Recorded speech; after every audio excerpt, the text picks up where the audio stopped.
$4,000 bonus cash with every purchase. Worried about your credit? Don't be. With Jim McKay's Credit Amnesty Program, if you make $350 a week, you're approved. Call now and get $4,000 cash with every purchase. Only at Jim McKay Chevrolet.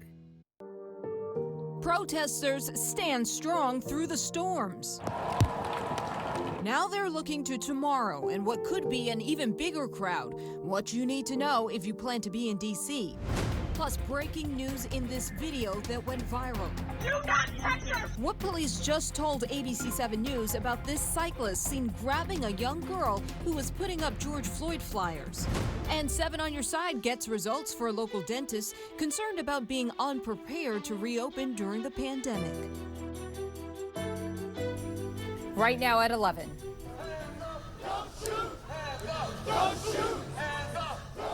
After another round of storms, the protesters are still out in force in D.C. near the White House. Tonight, you might have also heard chants for Breonna Taylor, the Louisville EMT who was shot and killed by police in her own apartment. This would have been her 27th birthday. We'll have team coverage shortly. But first, Stormwatch 7 is on weather alert. Another round of storms this evening responsible for fast rising water in some areas. In fact, this was in Montgomery County where one person had to be helped out of a car when it got stuck on a flooded game preserve road there in Gaithersburg. Now, unlike yesterday, these downpours were slower to move out. We have a lot to cover tonight, so let's get right out to Stormwatch 7 meteorologist Steve Rudin. Steve. And they were slow to move, dumping a lot of rain across the DMV. Good news, though, the flood watch that was posted for the entire area is set to expire at midnight. It canceled out a couple of hours ago. Take a look at this very cool time lapse looking upper northwest D.C. toward Friendship Heights and Chevy Chase. Heavy rain moved on through some areas, picking upwards of 2 to 3 inches of rain within about 3 to 4 hours. All the heavy rain now moving off toward the east. No watches, no warnings for us. However, it is going to be a little bit on the sticky side as we move through the overnight and into early tomorrow morning. Now, waking up tomorrow, maybe you're going to check out the farmer's market or maybe you're heading downtown. Looking at temperatures that are going to be in the 60s early on, eventually making it to close to 90 degrees. Talking about a cold front and a cool down. More in just a few minutes. Breaking tonight. She has nothing! Do not touch her, sir! Leave her alone. Sarah, just walk away.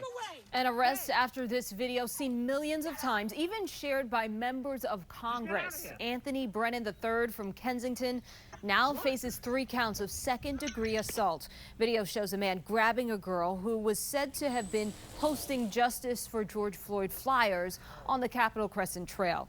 Maryland National Capitol Park Police say Brennan turned himself in tonight after his house was searched.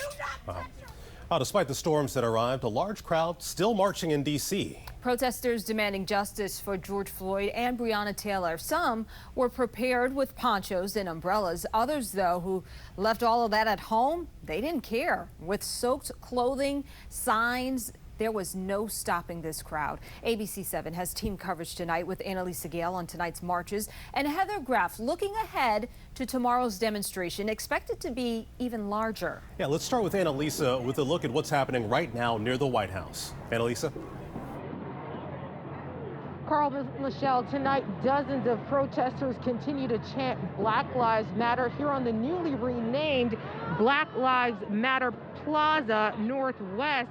And just take a look over here to this building. You'll see the words Black Lives Matter now projecting on at least 2 buildings in front of the White House. Mayor Bowser tweeting, "We turned on the nightlight for him," meaning President Trump, "so he dreams about Black Lives Matter Plaza."